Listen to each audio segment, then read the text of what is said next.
1919년 3월 1일 태화관에서 민족 대표 33인은 한일병합 조약의 무효와 조선의 독립을 선언했다. 이들 중 기독교인은 16명. 이날 태화관에서 300m 떨어진 탑골공원에서는 학생들이 모여들었는데 독립선언서 낭독을 하고 뜨거운 눈물과 함께 조선독립 만세를 외쳤다. 시위는 천안 아우네, 화성 제암리, 횡성 등 빠른 속도로 전국적으로 퍼져나가 1년여 동안이나 지속됐다. 이처럼 민족의 독립 의지를 만방에 알린 의거인 3.1운동은 기독교의 신앙 고백 위에서 일어난 민족운동이었다. 당시 인구는 1,600만 명, 기독교인은 1.5%인 20만 명이었다. 3.1운동과 관련된 피검자 19,528명 중 기독교인은 17.6%. 이들 대부분은 3.1운동을 선도 또는 주도해 독립을 위한 하나의 미랄로서 사명을 감당했다. 오늘 한국 3.1운동과 기독교라는 이런 제목으로 관련된 팩트만 이렇게 조금 적어왔습니다. 이러한 임시정부 운동, 대한민국을 건립하고 임시정부를 운영한 그 큰 흐름을 제공한 것이 3.1운동이다, 이렇게 말할 수 있습니다. 3.1운동으로 다시 우리의 독립운동에 아까 큰 물줄기가 이루어진다고 했는데 3.1운동으로 무장 독립운동이 아주 활발하게 이루어졌습니다. 그전에도 물론 무장 독립투쟁이 없었던 것은 아니지만은 독립운동으로서의 무장투쟁, 1920년에 봉오동 전투와 청살리 전투를 비롯해서 많은 무장 독립운동이 3.1운동을 기점으로 해서 이루어졌다는 걸 말할 수 있습니다. 3.1운동은 항일 독립운동 못지않게 한국의 민주운동 사상에 아주 중요한 계기를 만들었습니다. 그것은 바로 백성이 나라의 주인이 되는 민주공화정 이념을 제시했다는 것입니다. 우리 이승은 장로라든지 몇 분이 재판을 받을 적에 너희가 독립을 선언했다면 나라를 세우겠다는 것 아니냐? 그럼 어떤 나라를 세우고자 하느냐라고 물을 적에 우리는 백성이 주인이 되는 나라를 세우고자 한다 하는 것을 분명하게 말했습니다. 그런 뜻이 1919년, 그러니까 한 달 열흘 지난 후에 4월 11일 상해에서 국호를 대한민국이라고 하는 나라를 건국합니다. 그리고 거기에 따른 헌장을 만들었습니다. 10개 헌장, 오늘날로 치면은 헌법이 되겠습니다. 헌법 제1조가 뭐냐? 대한민국은 민주공화제로 함, 이렇게 되어 있습니다. 임시정부 하에서 4번이나 개헌이 이루어지고 그때마다, 한 번은 조금 애매합니다만 그때마다 헌장 제1조는 변함이 없었습니다. 대한민국은 민주공화제로 함. 그것이 48년 8월 15일 대한민국 헌법을, 정식 헌법을 제정할 적에 제1조 대한민국은 민주공화국이다 라고 이렇게 나오게 되었습니다. 3.1운동은 이렇게 항일민족운동 못지않게 한국의 민주운동 사상에도 큰 역할을 했다고 할 수 있습니다. 때문에 3.1운동 이후에 한민족의 지도자로서 민중들이 많이 나타나게 됩니다. 과거에는 귀족이나 굉장한 가문에서 나왔지만 이제는 민중들 가운데서 민족 지도자가 나오게 되었습니다. 세계사적인 의의와 관련해서는 3.1운동은 1차 대전이 끝나고 난 약 100일 후에 일어난 것입니다. 1차 대전 이후에 미국 대통령 윌슨에 의해서 소위 민족 자결주의라고 하는 것이 나타났는데, 민족 자결주의의 한계는 그것이 피압박 민족 전체를 상대로 한 것이 아니라 유럽의 백인 기독교도들을 위한 것이었습니다. 때문에 민족 자결주의에 따라서 그 민족 자결을 이룩하게 된 나라들은 유럽의 백인 기독교도들 외에는 전혀 없습니다. 유고슬라비아, 체코, 슬로바키아, 그 다음에 발트 3국을 비롯해서 기독교도 국가, 백인 기독교도 국가만이 이 혜택을 받을 수가 있었습니다. 그렇기 때문에 28 독립선언에서 동경유 학생들이 맨 끝에 그 요구사항 가운데 하나를 보면은 민족 자결주의를 조선민족에게도 적용시켜 달라라는 말이 있습니다.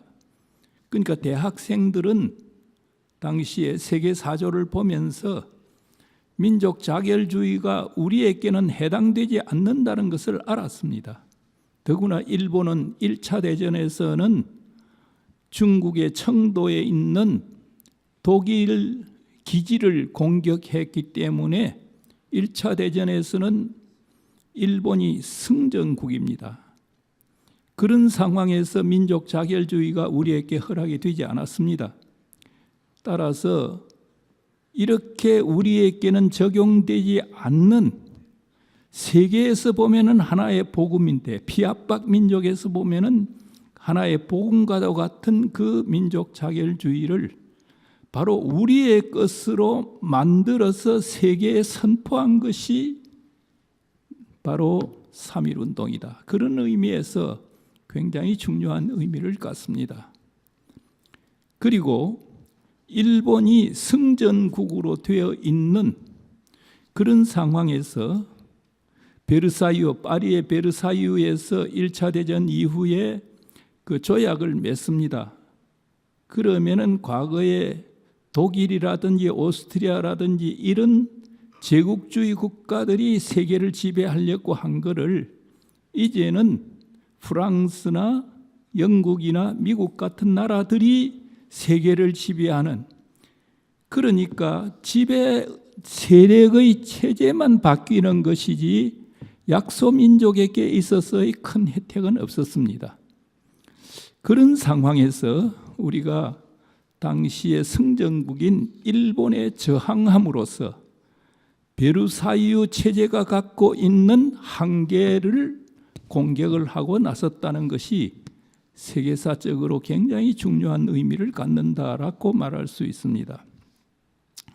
자, 이런 의미를 갖고 있기 때문에 3.1운동이 일어나고 난 뒤에 중국 같은 데서는 북경 대학생들을 중심으로 해서 조선민족을 본받아라.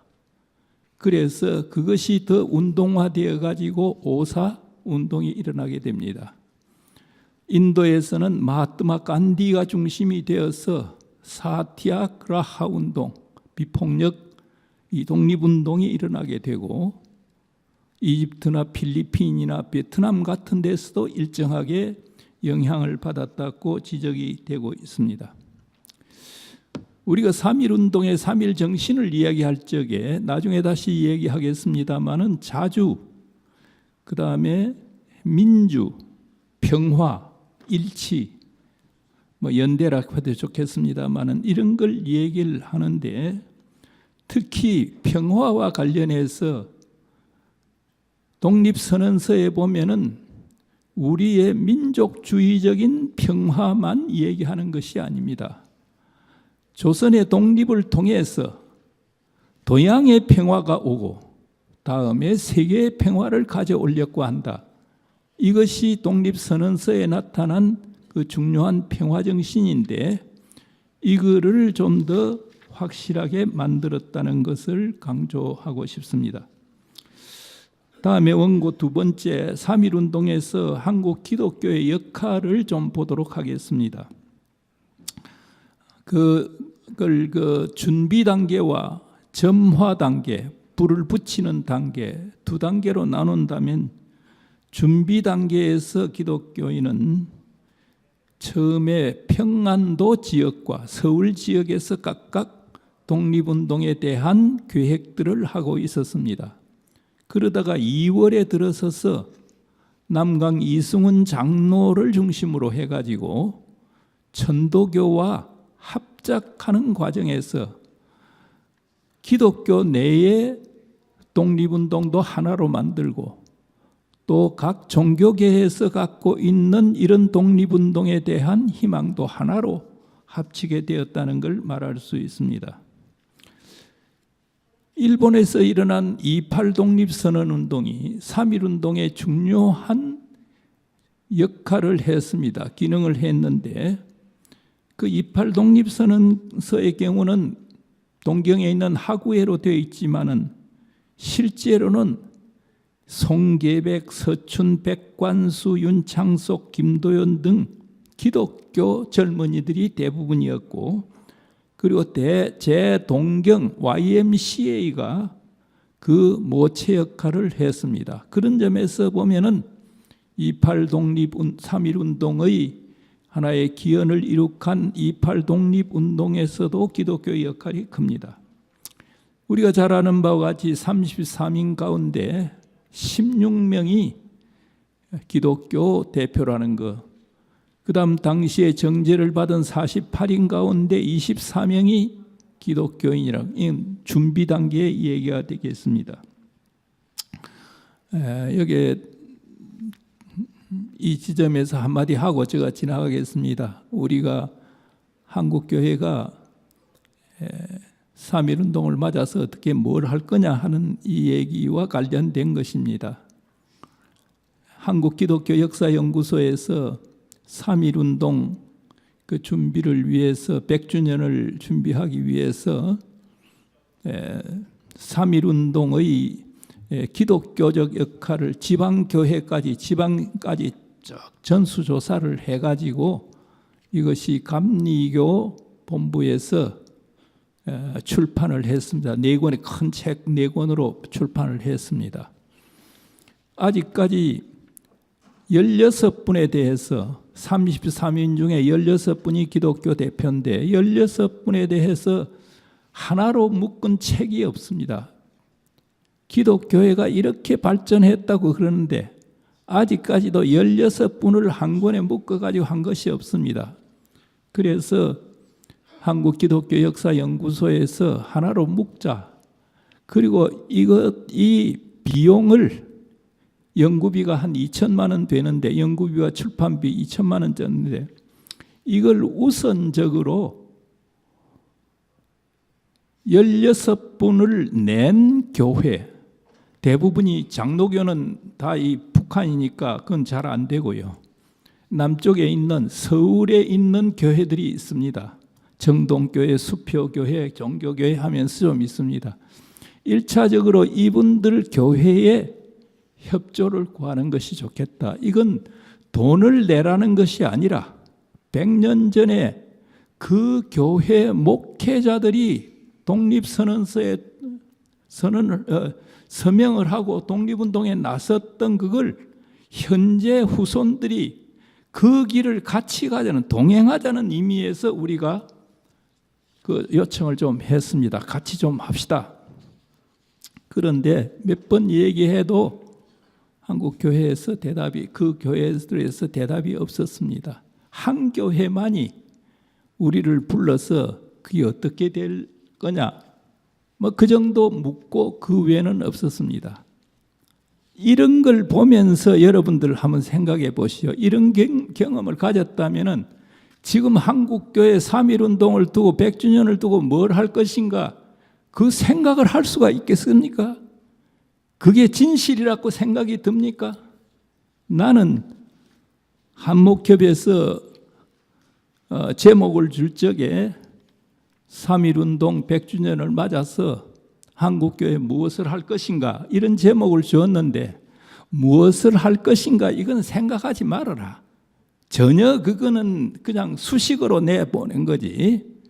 그래서 제가 3.1운동과 한국교회라는 이름으로만 이 얘기를 하겠다고 했습니다. 나중에 조금 더 이 얘기는 하겠습니다. 선언서에 나타난 독립사상이라든지 평화사상, 최남선 선생이 뒷날 이거는 자기가 기독교의 영향을 받았다라고 말한 적이 있습니다. 다음 준비 단계에서 자금이 기독교회 안에 필요했습니다. 그 5천 원을 천도교로부터 빌렸습니다. 천도교는 중앙집권 그런 체제니까 돈이 있었고 우리는 개별적 교회가 참여하기 때문에 돈을 객출하기가 대단히 힘들었습니다. 그 돈은 어떻게 쓰였다는 건 제가 거기에 써놨으니까 이걸 빌렸다는 이런 것도 한국 교회의 뭐 약점까지는 아니겠지만은 좀 준비 단계에서 뗐는가 하는 걸 실상을 이해하는 데 도움이 될 것이다.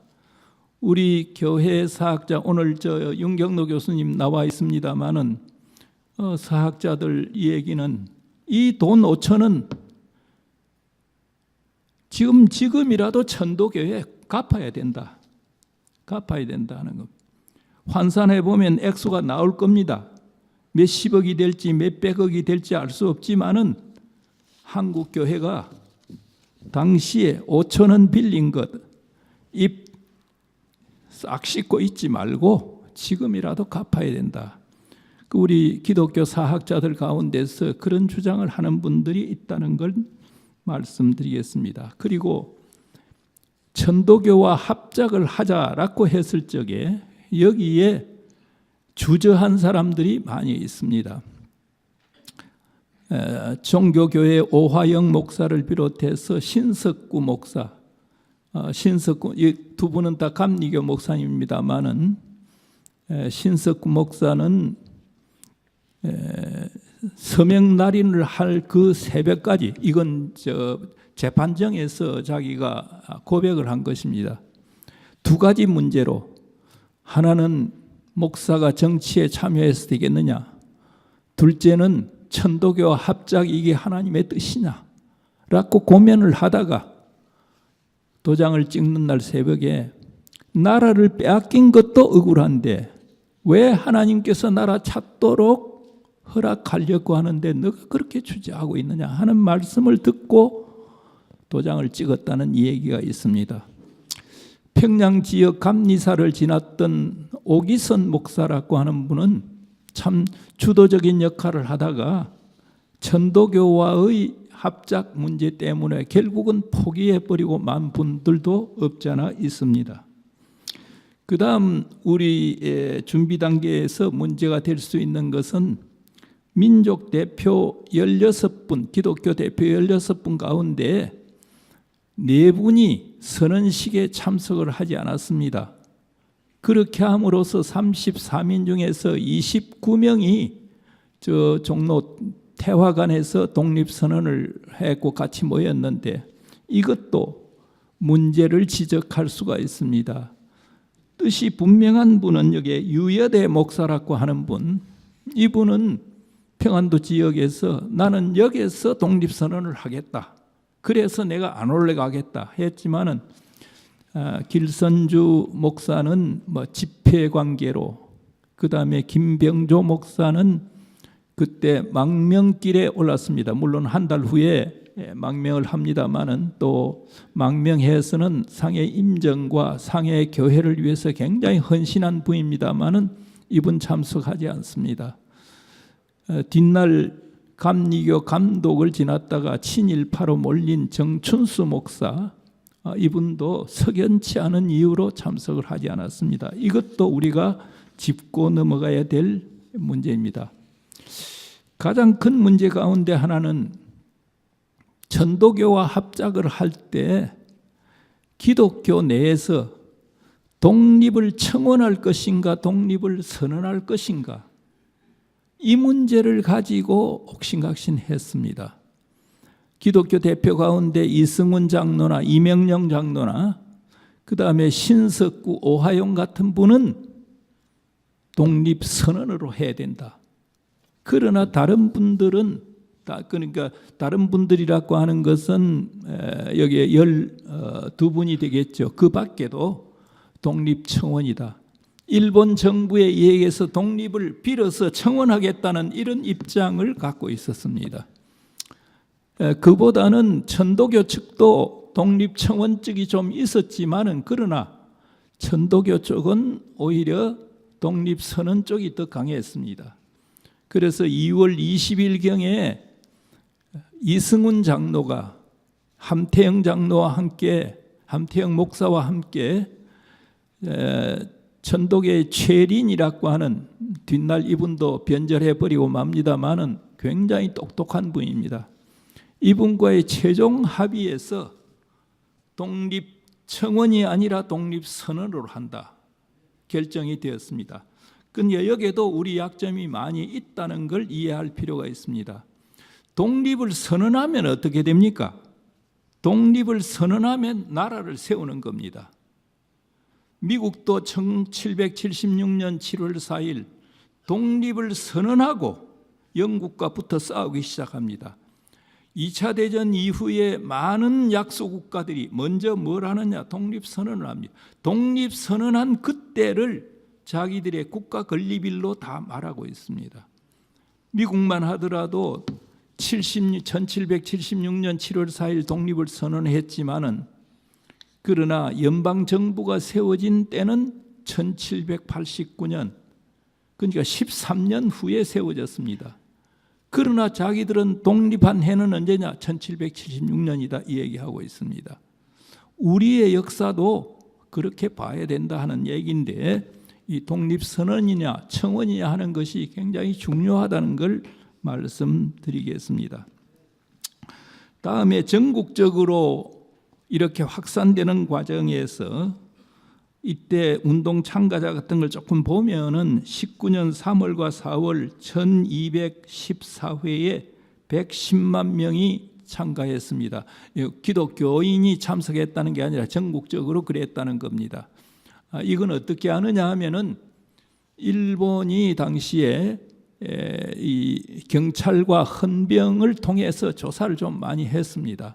지금도 남아있는 그 3.1 소요 사건 통계라고 하는 게 있는데 자기들 말로는 50명 이상 모였다고 생각하는 것은 거의 체크를 했다는 것입니다. 아무래도 일본 측에서 했으니까 축소 그러니까 해서 실었을 가능성이 있습니다. 거기를 보면은 3월과 4월에 110만 명, 3월과 5월까지 1542회에 202만 명이 참석했다고 되어 있습니다. 4월이 지나면서 4월 말부터 이 독립운동이 조금 사그라지게 됩니다. 그것은 베르사유 파리 그 조약에서 한국 문제가 취급이 안 된다 하는 것이 알려집니다. 알려지면서 만세운동도 조금 힘을 잃게 되었습니다. 전국 218개군 가운데서 212개군이 참여를 했고 사망자는 7,509명. 물론 이건 굉장히 축소되었을 겁니다. 은폐되었을 가능성이 있습니다. 왜? 보고를 안 했을 가능성이 많기 때문에. 부상자는 15,961명. 다른 통계에 보면은 45,562명으로 돼 피검자, 그 다음에 가옥 소실 727제, 교회당 소실이 많습니다. 59제, 학교 소실 다 미션 스쿨입니다. 둘 다 2개나 되었습니다. 자, 이때의 기독교의 참여도가 기독교인들의 참여도와 어떻게 되겠느냐? 저희가 몇몇 지역을 좀 샘플로 해가지고 조사를 해보니까 이 샘플로 조사했다는 것은 이런 겁니다. 그 시위를 한 거는 누가 했는지 그 기독교도인지 아닌지 그건 잘 모릅니다. 그러나 시위를 할 적에 굉장히 격렬하게 한다든지 하면 주로 앞에 있는 사람이겠죠. 격렬하게 하는 사람들을 잡아가지고 주재소로 경찰서로 데려갔습니다. 경찰서로 데려가면 거기서 일단 조사를 전부 다 합니다. 그럼 나중에 기독교인이냐 아니냐 하는 것까지도 조사를 다 합니다. 그런 통계입니다, 이게.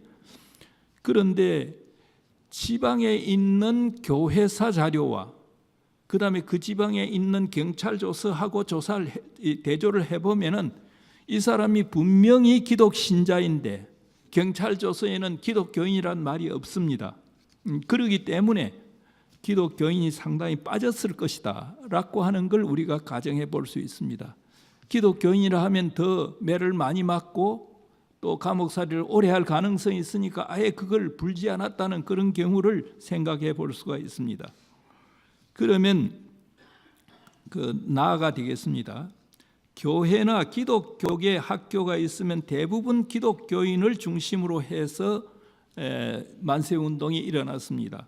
예를 들어서 3월 1일 첫날 서울 외에, 서울은 태화강과 파고도 공원이 되겠습니다.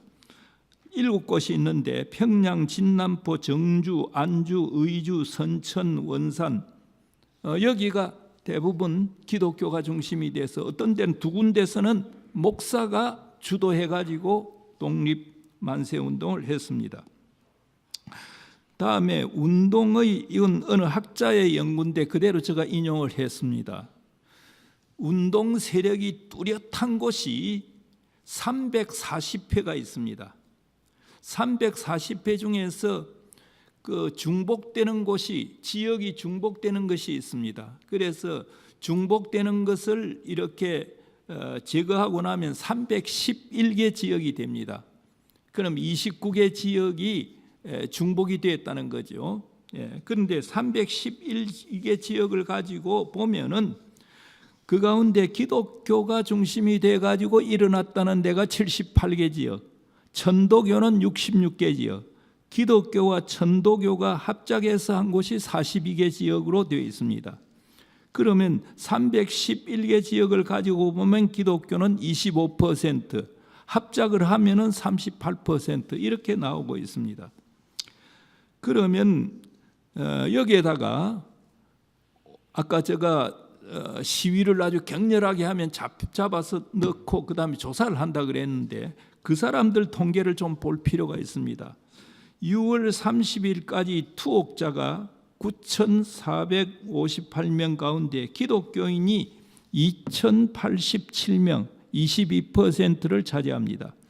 12월 말까지 복역자는 19,525명인데 그중에 기독교인이 3,373명으로 17%입니다. 천도교는 2,297명으로 11%가 되어 있습니다. 요걸 이제 계량화시키면 이렇게 된다는 겁니다. 이 숫자를 당시에 한국의 인구와 대비해 보면 어떻게 되느냐? 대충 그때 인구를 1,600만으로 보고 있습니다. 선언서에는 2,000만 동포가 어떻고 하지만 1,600만으로 보고 있는데 당시에 1918년 교회 통계를 보면 장로회 감리회 교우는 21만 2,703명으로 나타나 있습니다. 장로교가 16만 명, 미북감리회가 아직까지 감리회는 30년에 그 총회가 조직이 되기 때문에 아직까지 미감리회, 북감리회와 남감리회가 각각 조직이 되어 있었습니다. 북감리회가 4만 1,000명 정도, 남감리회가 10,000명 정도 이렇게 해서 21만 명 정도였습니다. 그런데 이건 그러니까 1,600만에 비교해 본다면은 약 1.5%를 차지하고 있습니다. 거기에 비해서 3.1운동에 참여한 기독교의 운동량, 이건 격렬하게 운동한 겁니다. 그냥 운동한 게 아니고 이건 보면은 아까 말한 대로 17%에서 22%에 해당한다. 1.5% 내외의 기독교인이 17% 내지 22%의 그 운동량, 격렬한 운동을 하고 있다 하는 것입니다. 제가 이걸 굳이 비교할 필요는 없는데 19년 3월 천도교 교주, 그 당시에는 교주가 아닙니다만은 손병희 선생을 재판관이 신문을 했습니다. 할 적에 당신이 그 거느리고 있는 천도교 신자가 얼마 되느냐 하니까 이 어른이 아마 좀 그 재판장이라는 사람들에게 좀 위화적인, 좀 위협적인 이런 얘기를 하려고 그랬는지 모르지만은 농명자, 명부에 기록되어 있는 사람은 300만이다. 그리고 의무 부담자는 200만이다라고 했습니다. 그럼 300만이라면은 기독교인 21만 명에 비해서 약 15배가 되고 200만이라고 한다면 약 10배가 정도 됩니다. 물론 이 통계는 틀립니다. 손병희 선생이 얘기한 거는 이건 통계가 틀립니다. 뒤에 천도교 관계 독립운동을 한 사람들 얘기는 이게 잘못됐다고 이렇게 보고 있습니다. 제가 비교를 하느라고 이 얘기를 이렇게 했습니다. 이렇게 기독교인들의 3.1운동 참여가 적극적이었기 때문에 피해도 굉장히 컸습니다. 그 피해 가운데 하나가 19년 3.1운동이 일어나고 난 뒤 장로교회가 9월에 총회를 하는데 그의 총회장 되는 김선두 목사가 평양에서 옥에 갇혔습니다. 그래서 오질 못했습니다. 총회장 없이 그것도 9월에서 이 몇 달 연기가 돼 가지고 이 개회가 됐다는 걸 말할 수 있습니다. 그때 총회 보고 가운데 이러이러한 보고 있다는 것은 거의 나오고 있습니다. 운동이 전국화하는 과정에서 기독교가 갖는 문제가 없지 않아 있었습니다. 예를 들면 민족 대표 33인 가운데 4명이 선언에 참석하지 않았는데 그 4명이 다 기독교 지도자라고 하는 것, 그리고 원래는 맹월관이라고 하는 곳에서 독립선언을 하기로 했는데 그게 태화관으로 맹월관으로 옮겨진 것, 원래는 파고다 공원입니다. 근데 옮겨진 것이 당시에 선교사로 있는 백허라고 하는 백아덕이라고 하는 분이 충고를 해가지고 했다 하는 것이 요즘 밝혀지고 있습니다. 그리고 세계 제암리의 만행을 세계에 알려 여론을 환기시킨 것도 한국 기독교인들에 의해서 알려진 게 아니라 스코필드라고 하는 당시 세브란스 의전 교수에 의해서 이루어졌다는 것, 그리고 장로교 감리교 연합기관지라고 할 수 있는 기독신보가 3.1운동에 대한 보도 태도가 물론 일제 언론 검열 때문이었다고는 하지만은 그 대응이 대단히 미약했다는 이런 것도 우리가 지적할 수가 있습니다. 자, 그러면은 이렇게 기독교가 3.1운동에 적극 참여한 이유가 뭔가? 첫째는 기독교의 교단 조직화가 이루어졌다는 걸 들 수 있습니다. 일제하에서는 언론이나 출판이나 그 다음에 조직, 그 다음에 결사, 이런 자유가 전혀 없었습니다. 그러나 종교의, 그러니까 예배의 자유 같은 것이 있었습니다. 물론 조건을 달지요. 정교 분리라고 하는 조건을 달아가지고 정치에 관여하지 않은 한 그 예배를 모일 수가 있다고 했습니다. 사실 일제의 이런 태도나 또 당시까지 이 종교의 정교 분리를 강하게 주장했던 선교사들의 그런 태도가 역설적으로 이 교회 사람들이 모이게 하고 교회 사람들, 기독교가 3.1운동에 앞장서게 되는 중요한 계기가 되었다는 것, 역설적이란 말을 썼습니다마는, 그러니까 정교 분리라는 이름 하에 예배나 집회 자유가 보호를 받았기 때문에 이게 가능했다는 이 얘기를 제가 할 수가 있습니다. 그리고 장로교의 경우는 1907년에 동노회를, 그리고 12년에 총회를 조직하고 총회에서 노회, 시찰회, 당회로 내려오는 일종의 그 코스가 쭉 있습니다. 그리고 미감리회, 북감리회나 남감리회의 경우도 그다음 연회에서 지방회, 구역회로 이렇게 연결되는 코스가 있습니다. 이게 그러니까 3.1운동을 동력화시키는데 굉장히 도움을 주었을 것이다 하는 겁니다.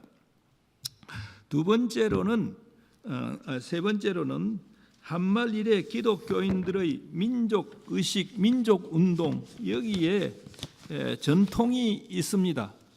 1903년에 원산 부흥운동, 7년에 평양 대부흥운동, 그리고 1909년에 이 100만 명 구령운동, 이걸 그 시기에 나라가 망하기까지 그 시기에 한국 기독교사의 주류로 이렇게 삼고 있는데, 그런 속에서도 일제의 침략에 대해서 저항하는 기독교인들의 저항이 굉장히 강했습니다. 이게 종래까지는 잘 밝혀지지 않았는데 요 최근 한 20년 사이에 많은 자료를 발굴해 가지고 기독교 역사학도들이 이걸 밝히기 시작했습니다.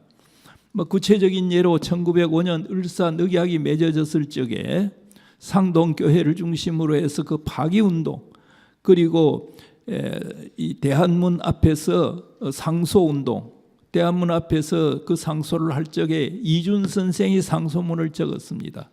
그리고 전국 감리교회 앱워드회, 그러니까 청년회입니다. 거기서 와서 전국 단위로 와서 또 항의를 했습니다. 이런 걸 비롯해서 그다음 스티븐스라고 하는 미국인 당시에 구한국 정부의 외교 고문으로 있었던 사람이 친일 행위를 하고, 그리고 그것도 모자라서 미국에 가서 그런 수작을 벌였을 적에 이 사람을 이 샌프란시스코에서 저격해서 죽였습니다. 장인환 의사, 이분도 기독 신자입니다. 그리고 을사오적을 처단하기 위해서 상동교회 전덕기 목사를 비롯해서 많은 분들이 모이기 시작했습니다. 또 안중근 의사, 캐톨릭이지요. 그와 함께 이 이등방문 제거에 힘을 합쳤던 분 가운데 우연준이라고는, 우덕순이라고도 합니다마는 이분도 역시 기독 신자입니다. 그 밖에도 당시에 기독교인들이 이 항일, 좀 극단적 항일 운동에 참여한 사람들이 많습니다. 또 이재명 의사 같은 분은 1909년에 이완용을 제거하는 데 앞장섰는데, 그분들 청년들 한 10여 명 기독 신자들, 한 사람 천도교인도 있습니다마는 10여 명이 결의를 합니다. 이 나라가 망해져 가는데 어떻게 할 거냐.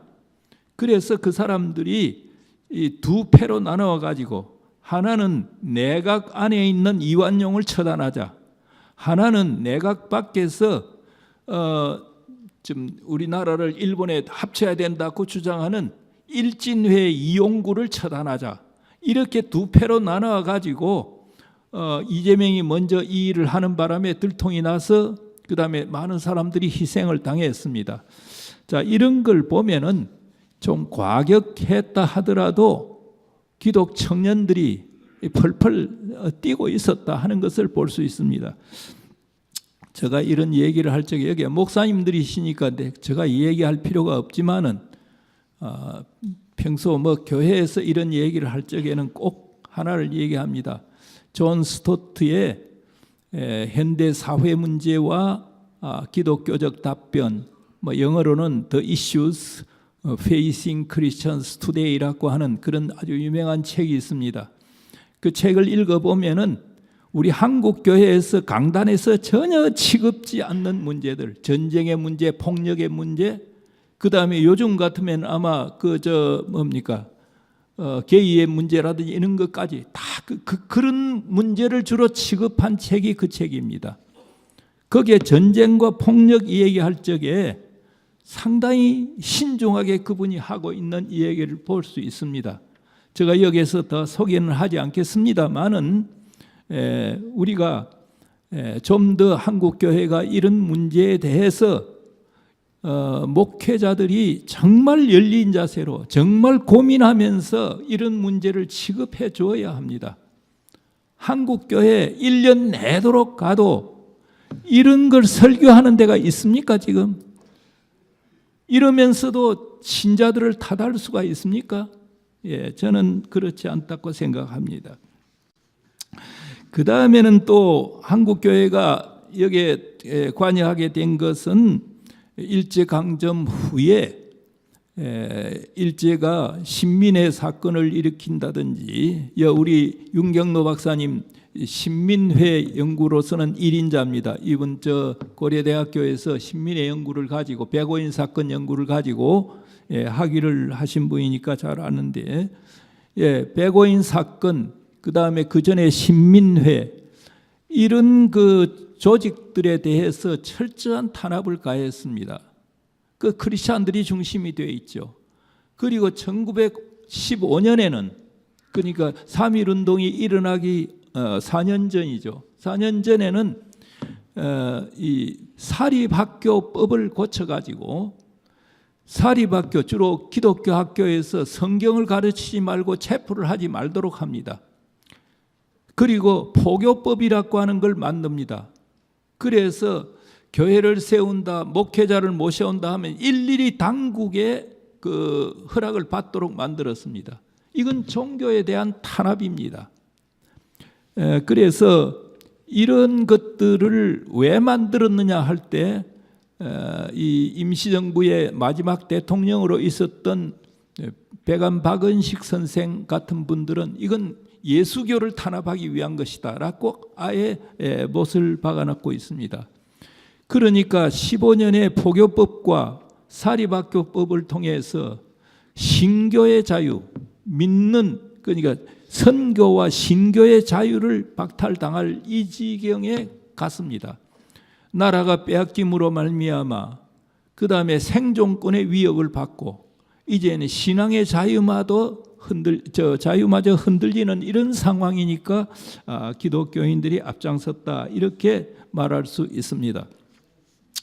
끝으로 거기에 보면 당시 3.1운동에 참여한 기독교인들의 신앙적인 행동에서 그들의 신앙과 민족 사랑을 일치시키려고 노력한 부분이 있습니다. 기독교인들은 모세, 삼손, 다윗, 다니엘의 사적 등을 통해서 이스라엘 민족의 고난의 역사를 우리 민족의 역사와 동일시하면서 민족 문제를 하나님 앞에 고민할 수 있게 되었습니다. 3.1운동의 만세 시위가 한창일 때 기독교회가 작성한 독립단 통고문을 뿌렸는데, 그 내용은 첫째, 매일 3시에 기도해라. 주일은 금식해라. 매일 성경을 읽는데 주일날에는 이사야 10장, 그리고 화요일 날에는 예레미야 12장, 수요일 날에는 신명기 28장, 목요일 날에는 야고보서 5장, 그리고 금요일 날에는 이사야 59장, 토요일 날에는 로마서 8장 등을 읽어라. 이렇게 여기서 민족운동을 신앙 고백 위에서 신앙운동과 함께 진행시킨 민족과 신앙을 일치시킨 선인들의 자세를 엿볼 수가 있습니다. 제가 원고는 여기까지 했고요. 사실은 이런 문제는 원고 없이 얘기해야만 좀 자유롭게 얘기를 할 수 있는데 원고를 쓰라는 바람에 여기까지밖에 못했습니다.